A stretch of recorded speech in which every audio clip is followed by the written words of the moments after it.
the silent power of thought, controlling and directing one's forces. The most powerful forces in the universe are the silent forces, and in accordance with the intensity of its power, does a force become beneficent when rightly directed, and destructive when wrongly employed. This is a common knowledge in regard to the mechanical forces, such as steam, electricity, etc. But few have yet learned to apply this knowledge to the realm of mind, where the thought forces, most powerful of all, are continually being generated and sent forth as currents of salvation or destruction. At this stage of his evolution, man has entered into the possession of these forces, and the whole trend of his present advancement is their complete subjugation. All the wisdom possible to man on this material earth is to be found only in complete self-mastery, and the command, "Love your enemies," resolves itself into an exhortation to enter here and now into the possession of that sublime wisdom by taking hold of, mastering and transmuting, those mind forces to which man is now slavishly subject, and by which he is helplessly borne, like a straw in the stream, upon the currents of selfishness. The Hebrew prophets, with their perfect knowledge of the supreme law, always related outward events to inward thought, and associated national disaster or success with the thoughts and desires that dominated the nation at the time. The knowledge of the causal power of thought is the basis of all their prophecies, as it is the basis of all real wisdom and power. National events are simply the working out of the psychic forces of the nation. Wars, plagues, and famines are the meeting and clashing of wrongly directed thought forces, the culminating points at which destruction steps in as the agent of the law. It is foolish to ascribe war to the influence of one man, or to one body of men. It is the crowning horror of national selfishness. It is the silent and conquering thought forces which bring all things into manifestation. The universe grew out of thought. Matter, in its last analysis, is found to be merely objectivized thought. All men's accomplishments were first wrought out in thought, and then objectivized. The author, the inventor, the architect, first builds up his work in thought, and having perfected it in all its parts as a complete and harmonious whole upon the thought plane, he then commences to materialize it, to bring it down to the material or sense plane. When the thought forces are directed in harmony with the overruling law, they are upbuilding and preservative, but when subverted, they become disintegrating and self-destructive. To adjust all your thoughts to a perfect and unswerving faith in the omnipotence and supremacy of good is to cooperate with that good, and to realize within yourself the solution and destruction of all evil. Believe and ye shall live. And here we have the true meaning of salvation. Salvation from the darkness and negation of evil, by entering into and realizing the living light of the eternal good. Where there is fear, worry, anxiety, doubt, trouble, chagrin, or disappointment, there is ignorance and lack of faith. All these conditions of mind are the direct outcome of selfishness, and are based upon an inherent belief in the power and supremacy of evil. They therefore constitute practical atheism, and to live in and become subject to these negative and soul-destroying conditions of mind is the only real atheism. It is salvation from such conditions that the race needs, and let no man boast of salvation whilst he is their helpless and obedient slave. To fear or to worry is as sinful as to curse. For how can one fear or worry if he intrinsically believes in the eternal justice, the omnipotent good, the boundless love? To fear, to worry, to doubt, is to deny, to disbelieve.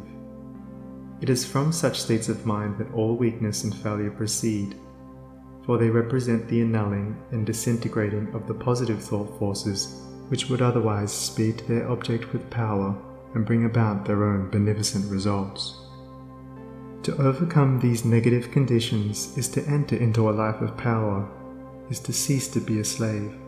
and to become a master, and there is only one way by which they can be overcome, and that is by steady and persistent growth in inward knowledge.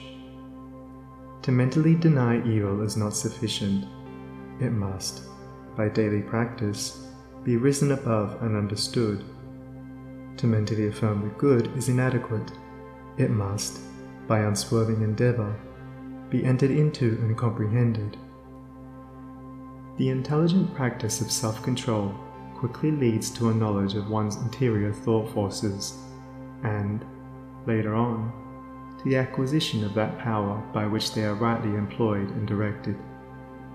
In the measure that you master self, that you control your mental forces instead of being controlled by them, in just such measure will you master affairs and outward circumstances. Show me a man under whose touch everything crumbles away, and who cannot retain success even when it is placed in his hands, and I will show you a man who dwells continually in those conditions of mind which are the very negation of power. To be forever wallowing in the bogs of doubt, to be drawn continually into the quicksands of fear, or blown ceaselessly about by the winds of anxiety, is to be a slave, and to live the life of a slave, even though success and influence be forever knocking at your door, seeking for admittance.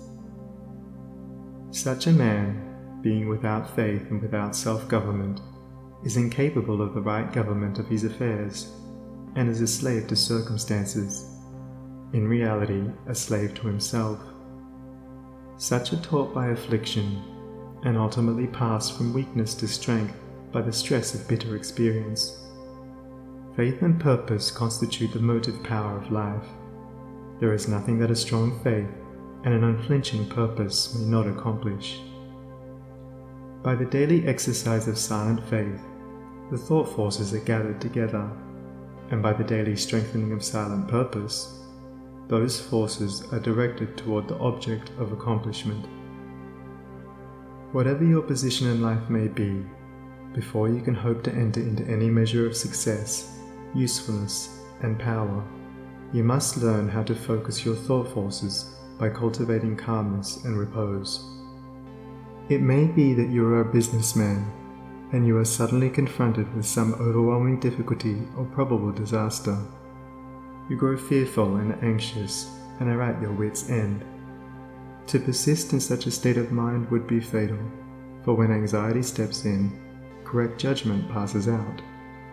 Now if you will take advantage of a quiet hour or two in the early morning or at night, and go away to some solitary spot, or to some room in your house where you know you will be absolutely free from intrusion, and, having seated yourself in an easy attitude, you forcibly direct your mind right away from the object of anxiety by dwelling upon something in your life that is pleasing and bliss-giving, a calm, reposeful strength will gradually steal into your mind, and your anxiety will pass away. Upon the instant that you find your mind reverting to the lower plane of worry, bring it back again, and re-establish it on the plane of peace and strength. When this is fully accomplished, you may then concentrate your whole mind upon the solution of your difficulty, and what was intricate and insurmountable to you in your hour of anxiety will be made plain and easy, and you will see, with that clear vision and perfect judgment which belong only to a calm and untroubled mind, the right course to pursue and the proper end to be brought about. It may be that you will have to try day after day before you will be able to perfectly calm your mind, but if you persevere, you will certainly accomplish it, and the course which is presented to you in that hour of calmness must be carried out.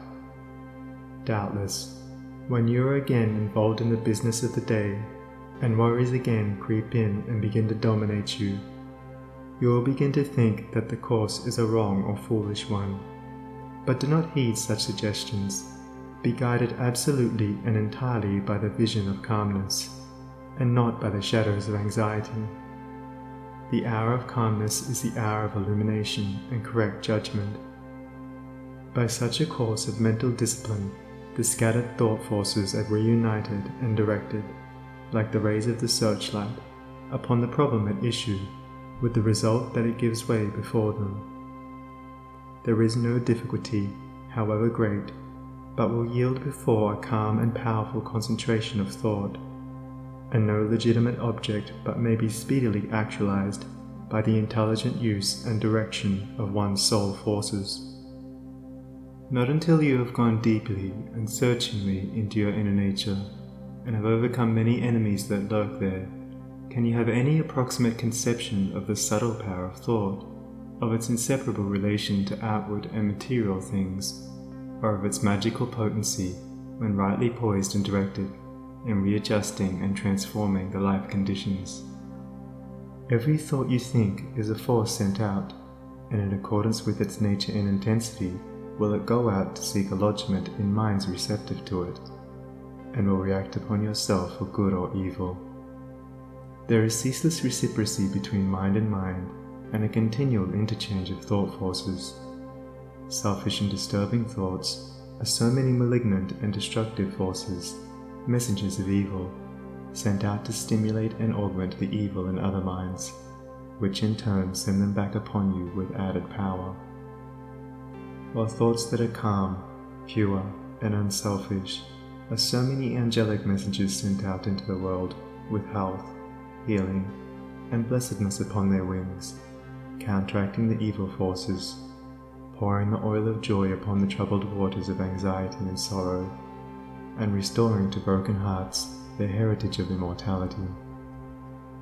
Think good thoughts, and they will quickly become actualized in your outward life in the form of good conditions. Control your soul forces, and you will be able to shape your outward life as you will. The difference between a savior and a sinner is this, that the one has a perfect control of all the forces within him, the other is dominated and controlled by them.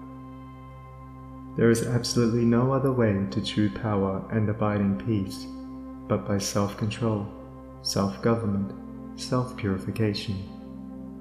To be at the mercy of your disposition is to be impotent, unhappy, and of little real use in the world. The conquest of your petty likes and dislikes, your capricious loves and hates, your fits of anger, suspicion, jealousy, and all the changing moods to which you are more or less helplessly subject. This is the task you have before you if you would weave into the web of life the golden threads of happiness and prosperity. Insofar as you are enslaved by the changing moods within you, you will need to depend upon others and upon outward aids as you walk through life. If you would walk firmly and securely and would accomplish any achievement, you must learn to rise above and control all such disturbing and retarding vibrations. You must daily practice the habit of putting your mind at rest, going into the silence, as it is commonly called. This is a method of replacing a troubled thought with one of peace, a thought of weakness with one of strength. Until you succeed in doing this, you cannot hope to direct your mental forces upon the problems and pursuits of life with any appreciable measure of success. It is a process of diverting one's scattered forces into one powerful channel. Just as a useless marsh may be converted into a field of golden corn, or a fruitful garden, by draining and directing the scattered and harmful streams into one well-cut channel, so he who acquires calmness and subdues and directs the thought currents within himself saves his soul and fructifies his heart and life. As you succeed in gaining mastery over your impulses and thoughts, you will begin to feel, growing up within you, a new and silent power, and a settled feeling of composure and strength will remain with you. Your latent powers will begin to unfold themselves, and whereas formerly your efforts were weak and ineffectual, you will now be able to work with that calm confidence which commands success. And along with this new power and strength, there will be awakened within you that interior illumination known as intuition, and you will walk no longer in darkness and speculation, but in light and certainty. With the development of this soul vision, judgment and mental penetration will be incalculably increased, and there will evolve within you that prophetic vision by the aid of which you will be able to sense coming events and to forecast with remarkable accuracy the results of your efforts, and in just the measure that you alter from within will your outlook upon life alter. And as you alter your mental attitude towards others, they will alter in their attitude and conduct toward you. As you rise above the lower, debilitating, and destructive thought forces, you will come in contact with the positive, strengthening, and upbuilding currents generated by strong, pure, and noble minds. Your happiness will be immeasurably intensified, and you will begin to realize the joy, strength, and power which are born only of self-mastery.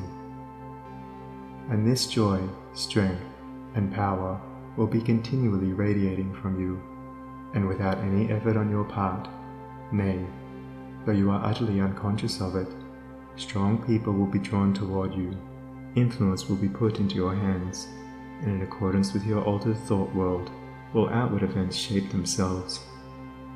A man's foes are they of his own household, and he who would be useful, strong, and happy must cease to be a passive receptacle for the negative, beggarly, and impure streams of thought, and as a wise householder commands his servants and invites his guests, so must he learn to command his desires, and to say, with authority, what thoughts he shall admit into the mansion of his soul.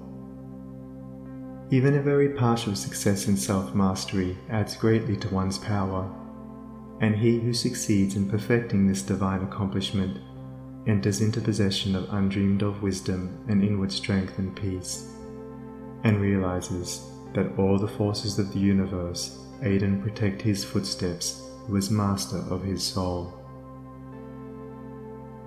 Would you scale the highest heaven? Would you pierce the lowest hell? Live in dreams of constant beauty, or in basest thinkings dwell? For your thoughts are heaven above you, and your thoughts are hell below. Bliss is not, except in thinking, torment naught but thought can know. Worlds would vanish but for thinking, glory is not but in dreams, and the drama of the ages from the thought eternal streams. Dignity and shame and sorrow, pain and anguish, love and hate, are but maskings of the mighty pulsating thought that governs fate. As the colors of the rainbow makes the one uncolored beam, so the universal changes make the one eternal dream.